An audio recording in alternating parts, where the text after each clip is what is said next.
So let's call this meeting to order. Adam, can you hear? And Yeah, I can hear. okay, I don't know what's going on here.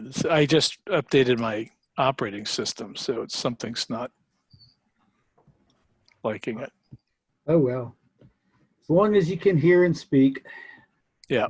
Calling to order the Tuesday, October 13th, 2020 meeting of the Cotuit Fire District Board of Fire Commissioners. Present is Commissioner Pisano. Commissioner Conley. Commissioner Zace? We also have Chief Rood and Deputy Chief Pouliot available. Want to welcome you all.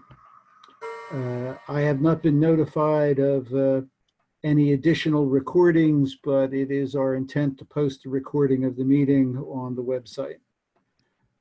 Let's begin with public comment. Is there any indication of public comment? I have none. Thank you.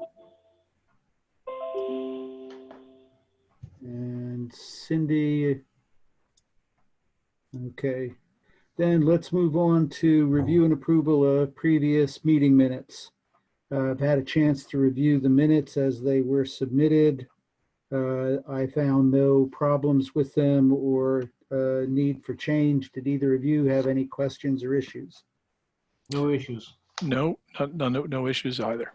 Very good. Then I would move that we accept the minutes as presented. Do I have a second? Second. In favor, Pisano. Conley. Zace? Okay, let's put that puppy to bed. The fire chief's report. Chief, you're on. We had 71 total responses for September, 44 medicals, one hazardous condition, which was wires down, and 26 service, good intent, or false alarm calls. As we discussed in last month's meeting, there were 2 emergency boat responses that we responded with COM to in September. Administration, PPE supply is good. COVID update, we've had exactly 4 positives, COVID positives in Cotuit in the last, I believe it's about 3 weeks. Currently there are 3 possible COVID-19s in Cotuit, and one of the 3 is, we understand, is a patient at Cape Cod Hospital. So these 4 came, and before this, the last positive was back in April. So a bit of a surge. Barnstable County's numbers have been pretty consistent. There hasn't been much of a surge over the county. I think this is just kind of an anomaly for us. The county's getting around 7 a day. So things are pretty stable in Barnstable County. Simultaneous Zoom live commissioners meetings. Been working with Commissioner Zace's wife, Carol Zace, and we've got the camera that the district had up and running, and we've got a cable that connects to the existing audio system that we have. So we're able to do live simulcast Zoom meetings anytime in the future with audio that is as good as if you were present. So as situations allow, we have that ability going forward. If I may interject, it would be my hope that by next month, perhaps the commissioners could meet at Freedom Hall using this system with significant social distancing in the building. We would still have to address how to regulate attendance beyond the commissioners and the rest of the public. But I think there are going to be a couple of meetings trying that setup before our next meeting. So we'll learn from them. But I think it would be a good idea if it works out to get back to the format. I agree. Get out. Hi, Fran, welcome. Sounds good. Technology update. We're still working on a couple of fronts. We've got OpenCape up and running. That's been up for a while. We've got a consultant that's working to help get our cloud storage moved from our existing data workplace over to a Microsoft SharePoint system. So that's kind of ongoing right now, and we're eliminating the Secure Networks, the IT company we had, and just going with IT consultants as needed.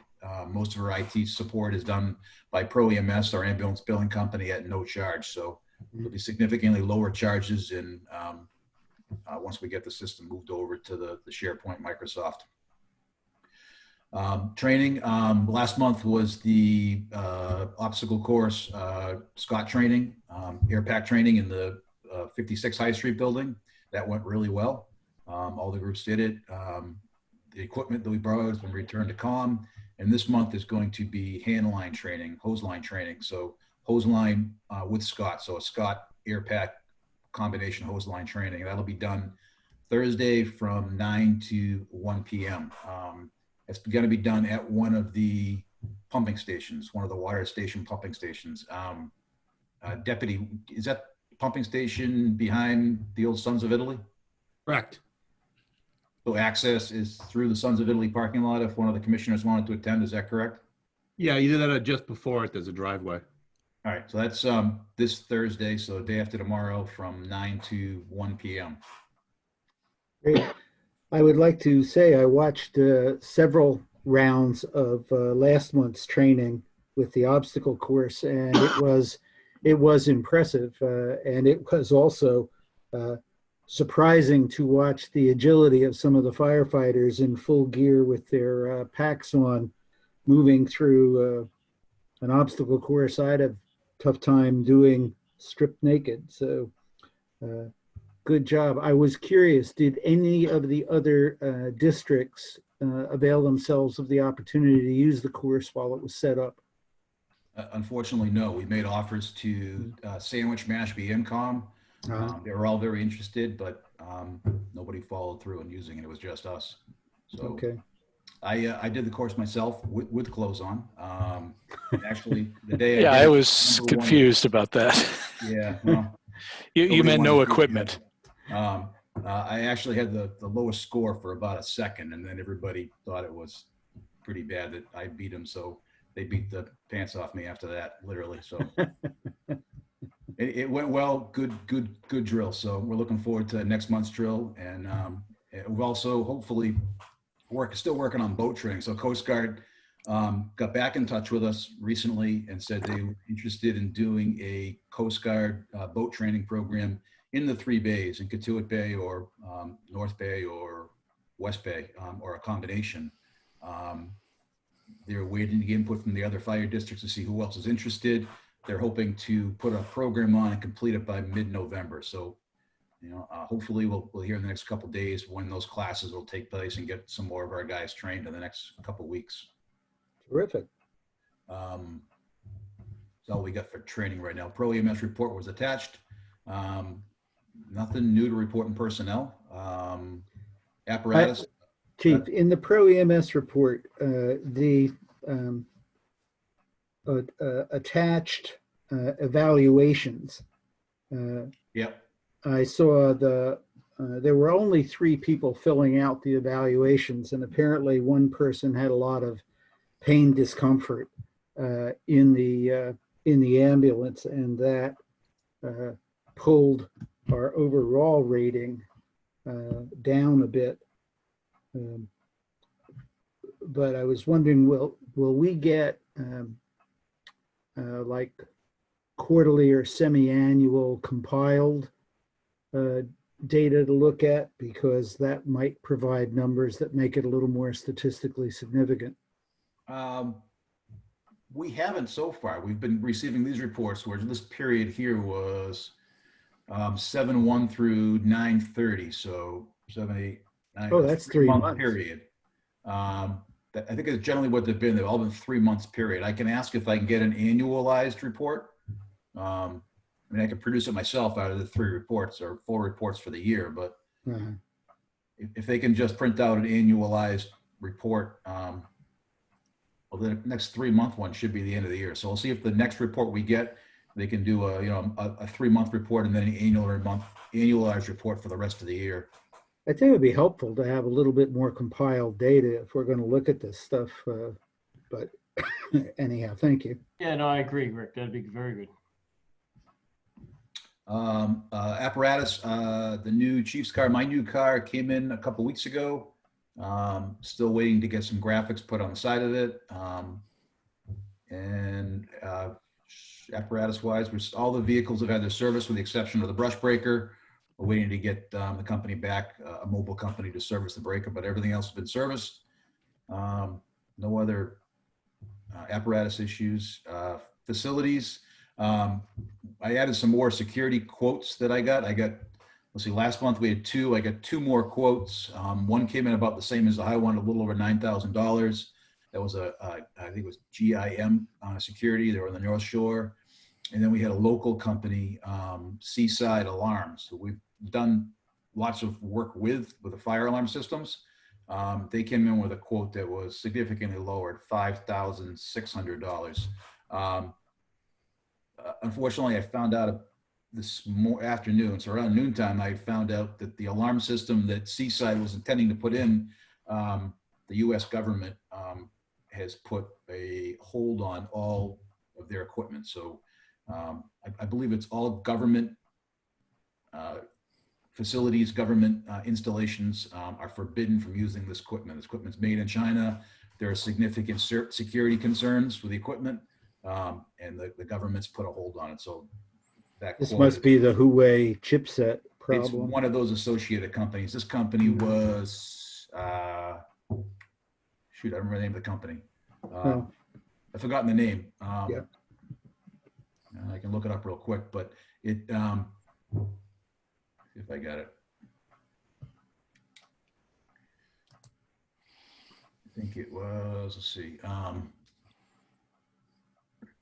Hick Vision. HIK Vision, yeah, that's what it was. HIK Vision. They're like I said, a Chinese company. The government has significant amounts of their infrastructure covered with their video that they're quickly trying to replace out. So needless to say, that quote's going to be void. So I've asked them if they got a substitute. And at the same time, the other company, the Valley Communications, who did comms system and the water departments, called back and said they can cut their price with some different equipment. So I'm waiting for a revised price I should have tomorrow. So I'm hoping tomorrow I'll have some real numbers that can that we can get something done. Yeah, it's tough to make a comparison in these bids because of the difference in what each company is offering. Valley only was quoted for 3 cameras Right. in their system, whereas Seaside had 5. They also had that option for variable focal cameras, but that's if we upgraded all 5 cameras that they were quoting there, it would be another $900 on Right. their bid. It would make it more like 6,600. Right.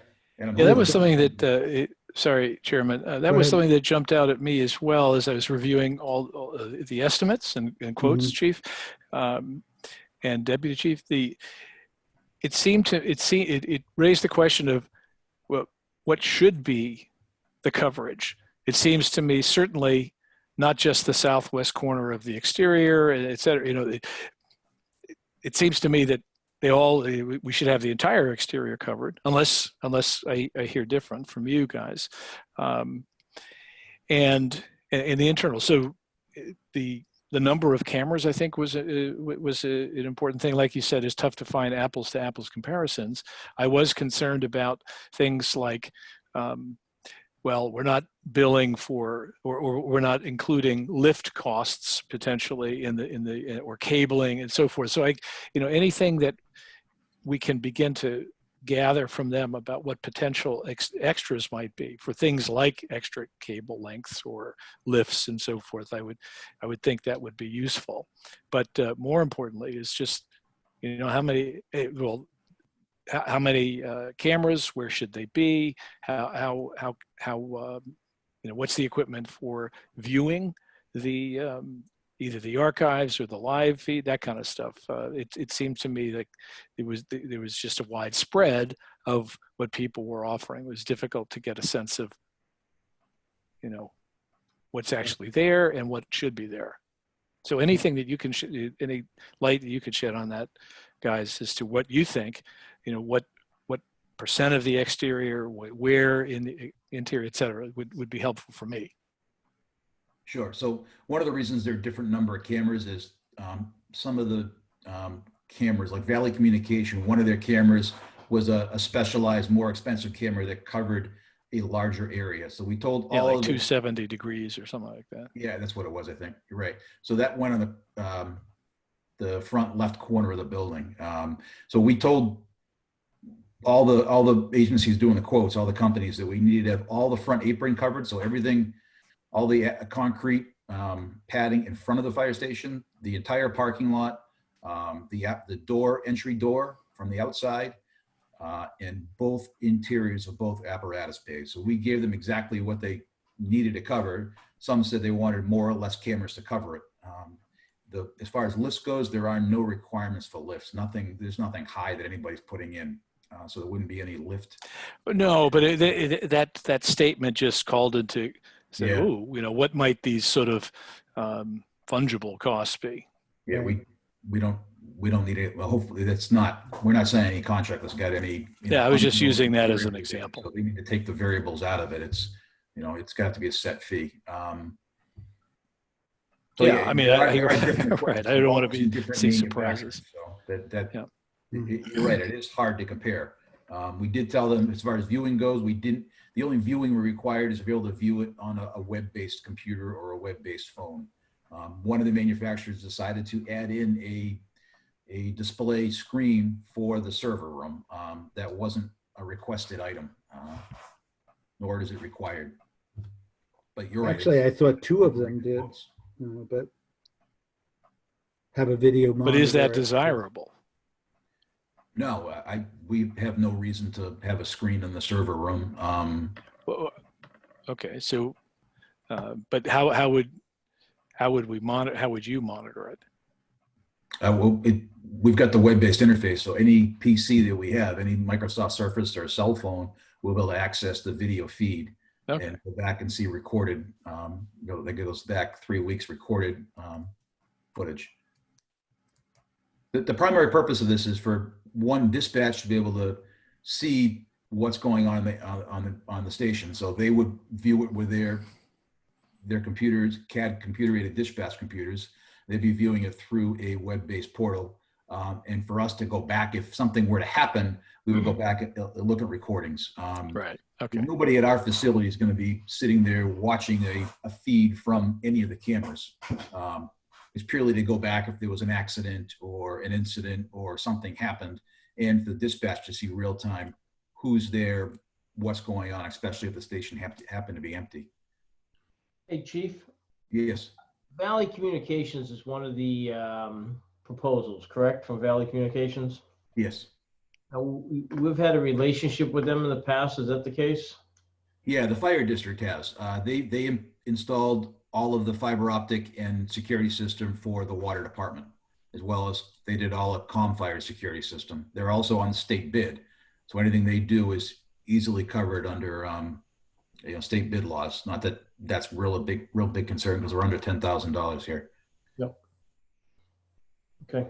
And do you view them, where do you rank them, or who do you rank on top right now? If you were making a decision now? Valley Communications. They seem to be the most professional, most apt. They know what hardware companies are allowed and not allowed by state law. Some of the other companies didn't know that. They've done work for the fire district and other fire departments and come well recommended. They seem to be the most professional organization, gave us the most detailed quote. Some of the other quotes just gave 8-channel video recorder, but doesn't say what the manufacturer even is. Some of them are hand scribbled quotes. So they were much more professional and come much more recommended than anybody else. Okay. So are you waiting on anything from them, or are you all set with them at this point?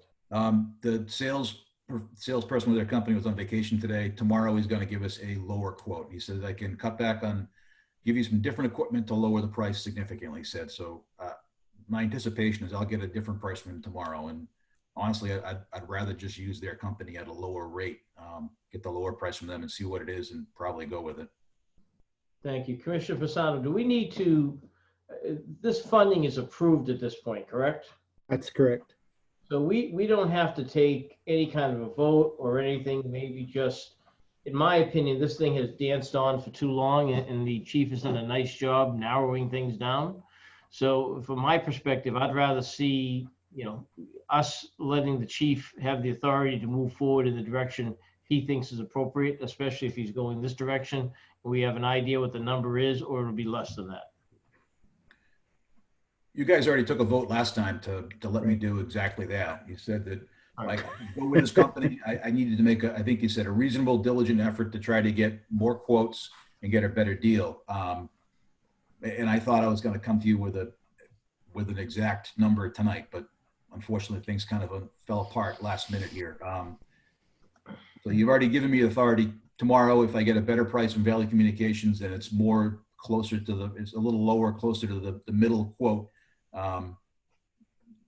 I think you've given me authority to go forward and just get it done and not bother you with this anymore. Excellent. That was my understanding also. Very good.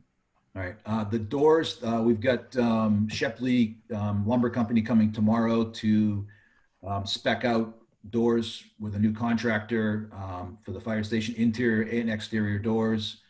They'll also be hopefully speccing out the locking mechanism. So we've got some specced out that were replacements for what we have, but we're going to see if they've got a better recommendation too. So hopefully by the end of the week, we'll have some a better plan on getting the doors and the locks replaced as well.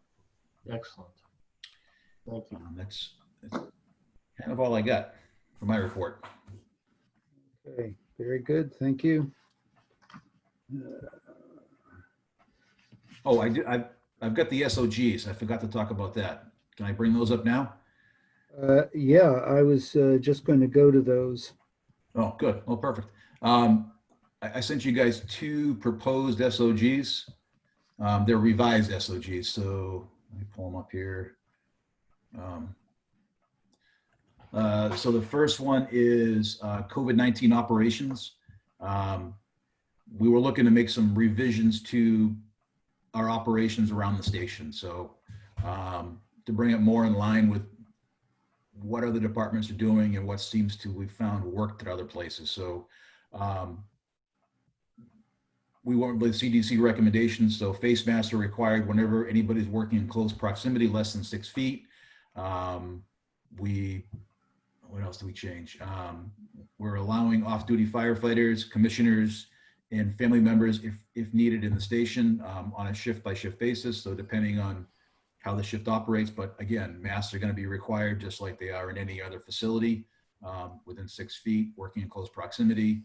And we, some of the other ones were station coverage. So prior station coverages, the crew was required to stay in the fire truck outside whenever they're covering on the station. Well, they covered Sandwiches Fire Station during the landscape fire they had recently, and they spent 4 hours there sitting in the fire truck. There really is no reason they can't use the same precautions in another fire station as they use in ours. So we relaxed that and said, mask within 6 feet, following all CDC recommendations, following all state requirements for social distancing and masks. And then we changed some of the patient care reports. So they were supposed to be written in a particular place, and some of that policy is changing. A lot of that's due to a new system. So the hospital has finally has a new software up and running that is compatible with every fire department on Cape Cod or every rescue's software. So they will electronically take our patient care reports rather than what they have been doing for forever, which is making photocopies of our reports and then scanning those into the computer and re-entering all the data. So they will finally be getting our reports electronically, which means our crews can transfer the patient physically, give the oral report to the doctor, and then put the ambulance back in service and get back in our community quicker. And they can do the report on the way back or once they get back to the station, and it gets transmitted electronically. So it'll reduce the amount of time our ambulance is out of town, and it increases the availability of them to respond to the next call. So that's going to be a big change. That's great. Yeah, it's been painful for a lot of years that they've been talking about doing this and haven't done it. That's primarily the change to around the station policy. And the other policy is what we've talked about quite a bit, which is, let me pull that one up. Hang on, before you go to the staffing SOG, in the COVID protocol, among the things that were eliminated, which I could not find a substitute information, was where the procedure or protocol for ambulance sanitization, disinfection rather, was. We dropped, I believe in the old draft, it was either 8 or 9. It was 8 or 9. The old draft said number 8, as soon as a patient has been transferred to a medical facility, all staff shall return to the ambulance for disinfection and completion of the PCR. So the PCR was the primary part we were trying to drop. I mean, they Right. cleaned the ambulance and put it back in service. You know what? Let me check on that. I believe the disinfection protocol is in the EMS guidelines that we have. So if it's not, I will make sure it is, because we need a guideline that says the ambulance is disinfected after every patient, which it is always, that's always been done. That's always Sure. been the case.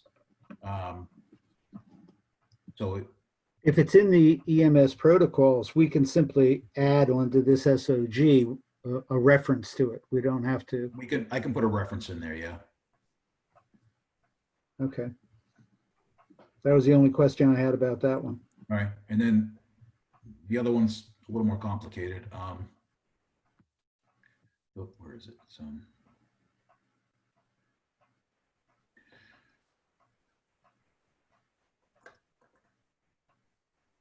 So we had, since the COVID started, we changed our response protocol for all ambulance calls. And what we did is we had the ambulance respond with 2 people and the pickup truck with 1, with the primary focus on reducing contacts with any patient and attempting whenever possible to transport with 2 providers to the hospital. So 1 in the back and 1 driver, and bring the 3rd person back to the station. Where COVID rates have not increased, with the exception of the last 4 weeks, we've been pretty stable down here and in good condition. We've transported a total of 2 patients with COVID that we know of since March when it started. We were looking at, and with the addition of the deputy working days with us, we looked at changing the guidelines so that there is a value in having 3 people in the ambulance.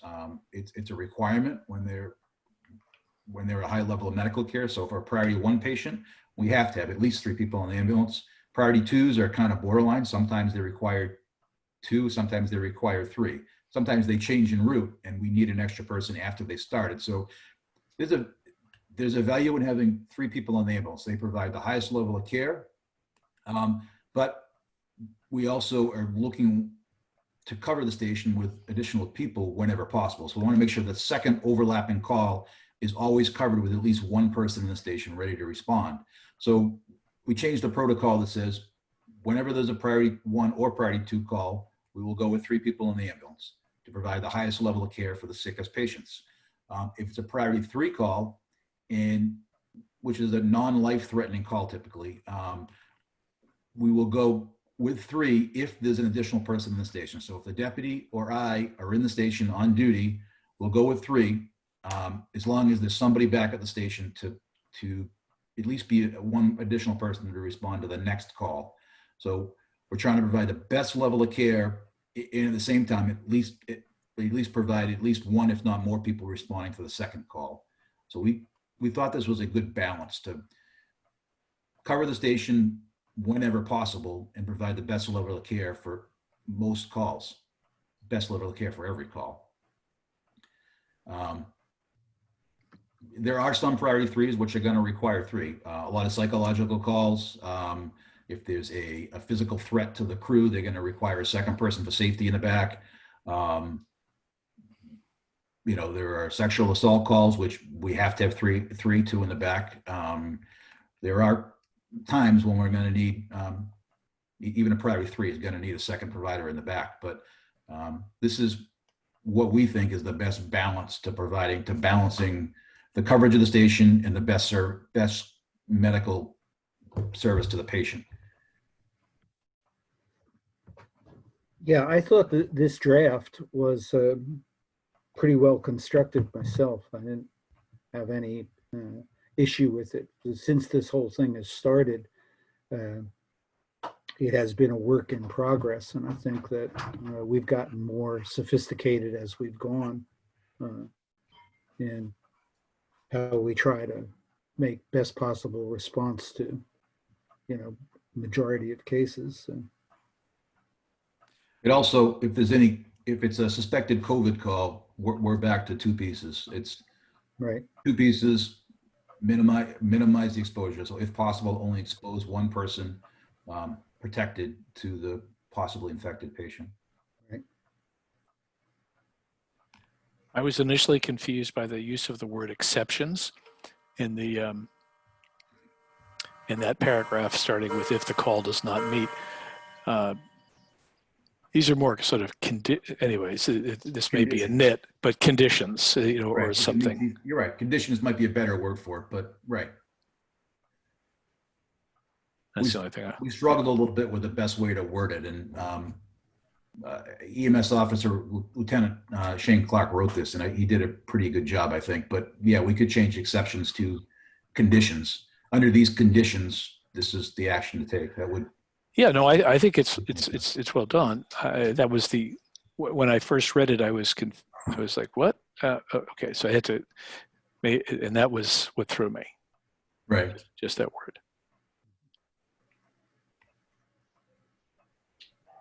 Otherwise, this seems to be a substantial improvement. All right, we're trying to figure this out as we go along, and we think it's time for this change right now. And there's nothing to say that things, hopefully things will continue to get better. But if they don't, then we're going to take every step to keep people safe going forward. So Very good. All right, and I'm sorry. So now that's all I have for the chief's report. Okay. Under old business, we've covered the Zoom live meeting status and the security upgrades, information technology. I'm going to move to the Old Katuitt Elementary School discussion. Since our last meeting, numbers of community organizations have expressed interest in the potential uses of the property and concern about the status of it.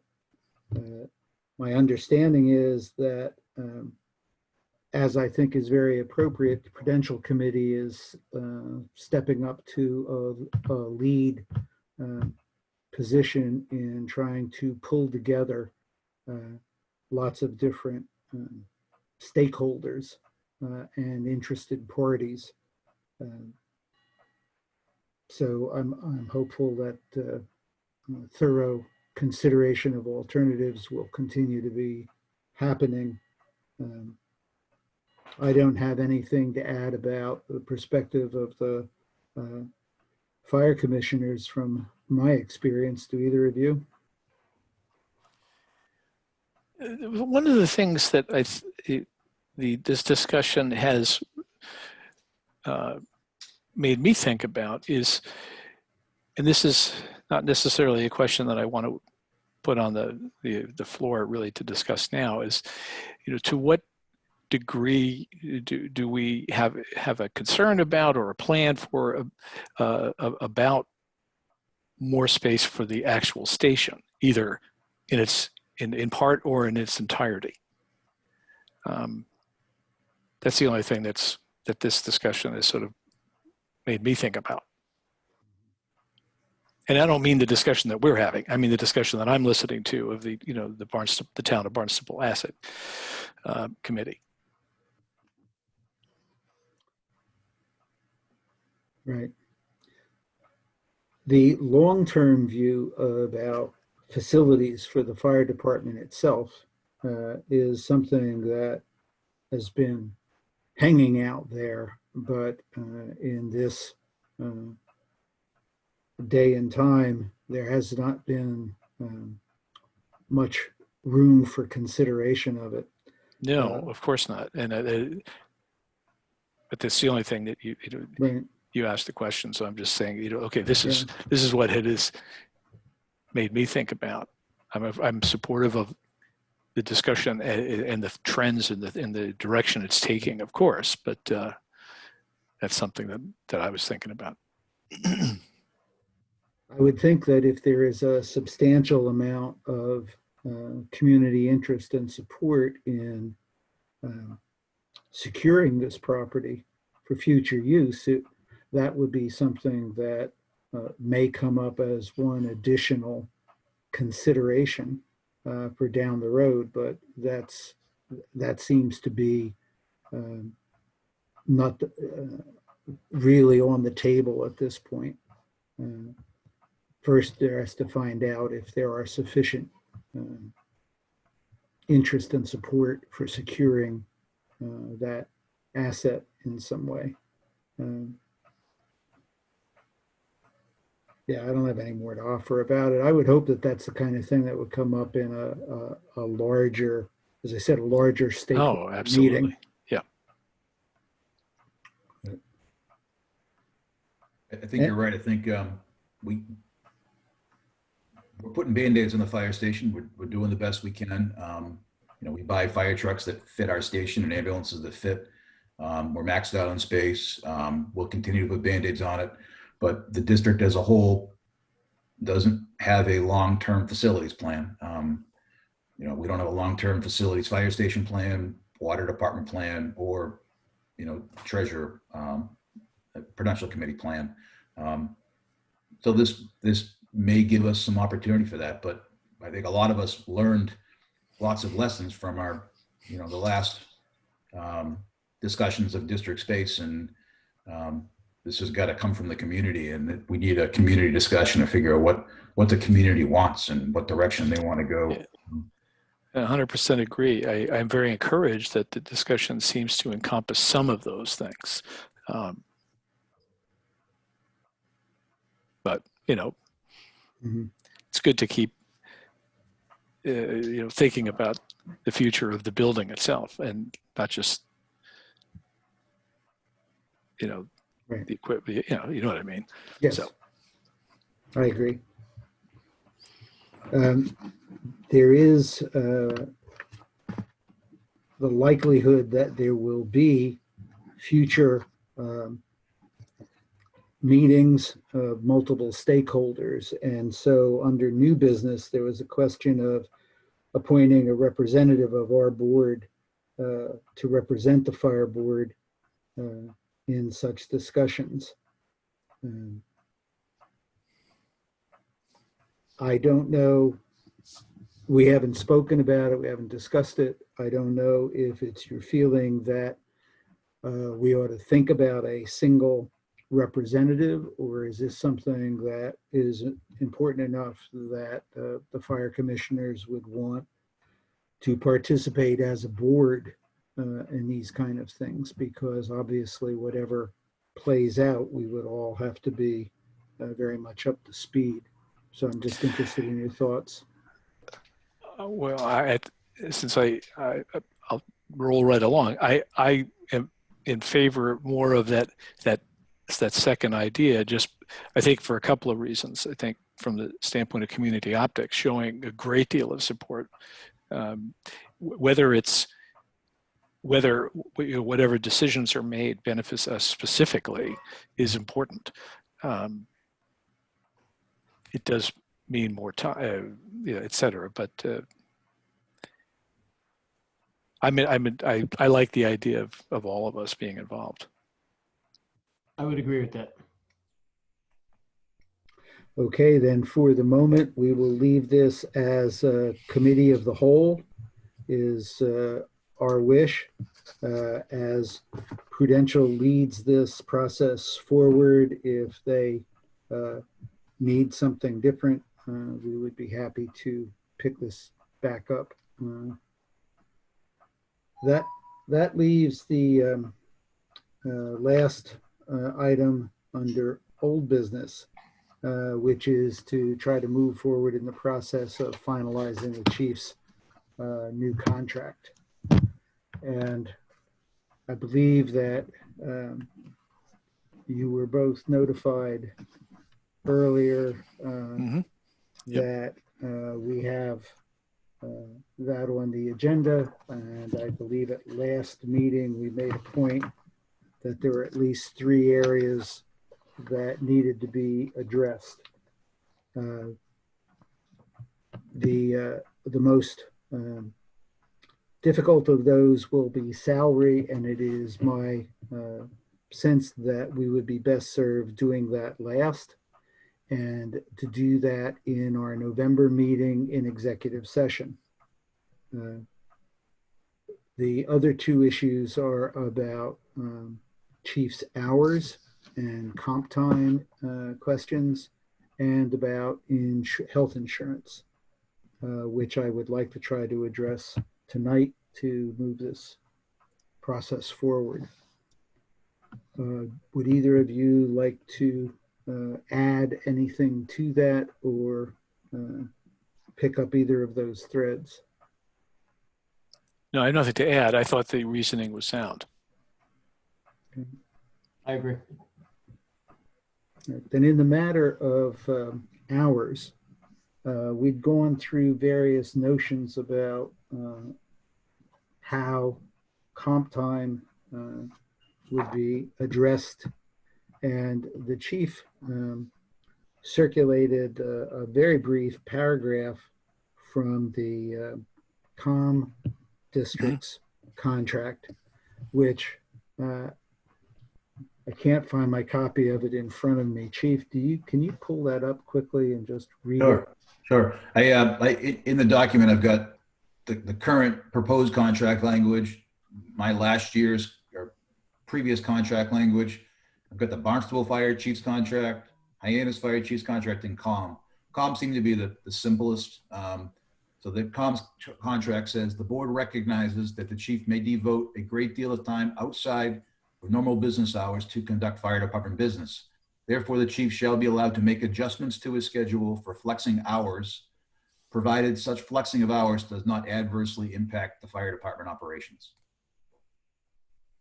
Is that the entirety of the language in the contract that covers, that is addressed to this? So I didn't physically get the COM chief's contract. I asked him, the chief, to send me the language that governs this.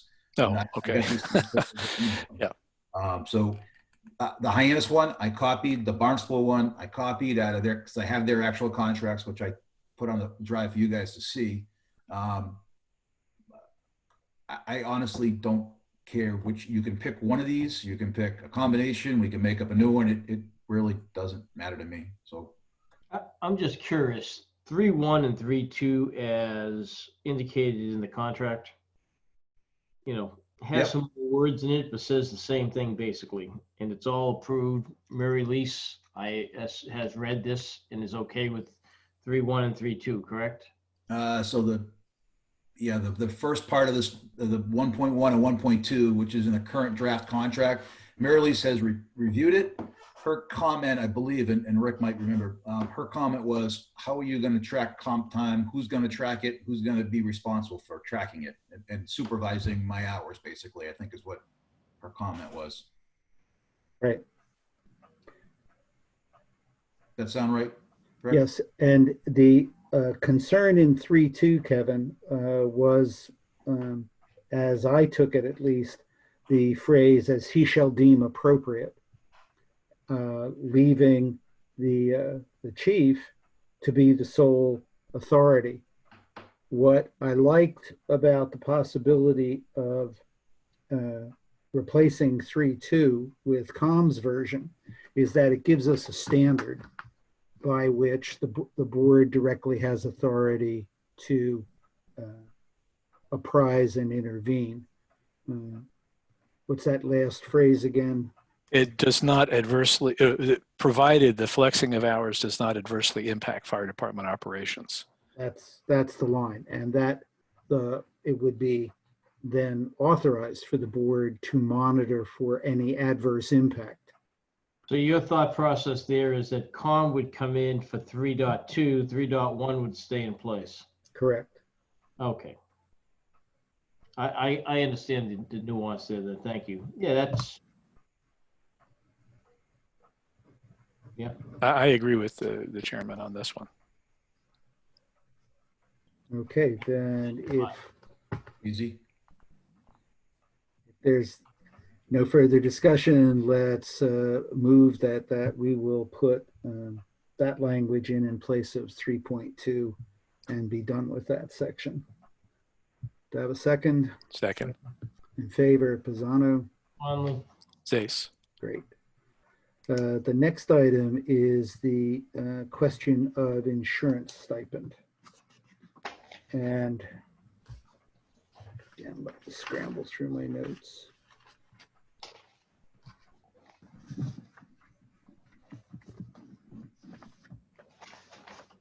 Since the last time we negotiated a contract with the chief, the district had recognized the utility in the union contract negotiations of allowing people to take advantage, allowing and in a sense encouraging people to take advantage if they have the option of not needing district health insurance. And supplemented that with a stipend. And I believe that the peculiar circumstance of the chief's position coming on board initially of not needing that has caused us to glide over this. But I really believe that as a benchmark, the contract should include something similar to what the union contract provides, which is a 50% stipend if the chief or any future chief is in a position where they don't need to use district health insurance. I'm interested in your thoughts on this. So in essence, in that scenario, that would be in this particular situation, that would be a raise for the chief. It would be a stipend in addition to salary. That's correct. Yep. Okay.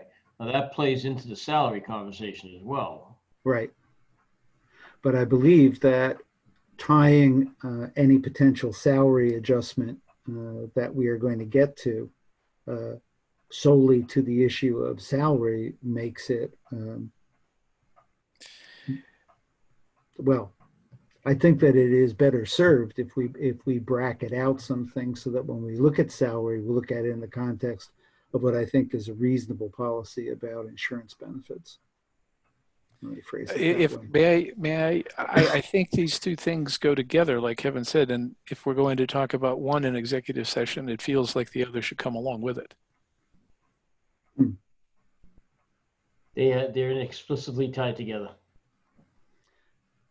Well, I'm not against that. I just thought that the whole policy position around health insurance, insurance benefits, availability. But that's Yeah, I mean, I think that, sorry, Kevin, go ahead. thank you, and I appreciate that. That's a union contract conversation. That does not have applicability in this contract necessarily. It's an option. It's something we are talking about and we should talk about. But because it's something that's part of the union contract does not mean it becomes part of this contract or any other. No, I wouldn't imply that. I didn't mean to imply that it automatically followed. I just feel like the district kind of mapped out a position in the union contract about how insurance benefits apply to employees. I would like to see some consistency across that. And I don't personally, I don't disagree with that. I get the consistency and I get the logic. And I've often spoke to memorializing things in a contract so that it's documented so that we can move forward as time goes on at some point. So I'm okay with that conceptually, but again, back to the point, if we were to do that in this particular situation, then that would be an increase in overall annual salary, annual compensation. Right. And that should be tied as part of the conversation that we're going to have on salary as part of an executive session, in my opinion. I agree. Well, in light of that, then I say we would put these two on the agenda for executive session, these two issues on the agenda for the executive session in our November meeting. Excellent. Okay. On down my Do we list need to here. have a vote on that, or is that just, No, okay, we don't need to, okay, have a motion or anything. right. In light of that, then I don't see anything else on my list. Either of you guys have something you want to bring up? No, I don't. Chief, when is what's the plan on the boat? Is that staying in till after the holidays at this point, or what's the thought process on that? Yeah, the boats, I think we usually take it out in January.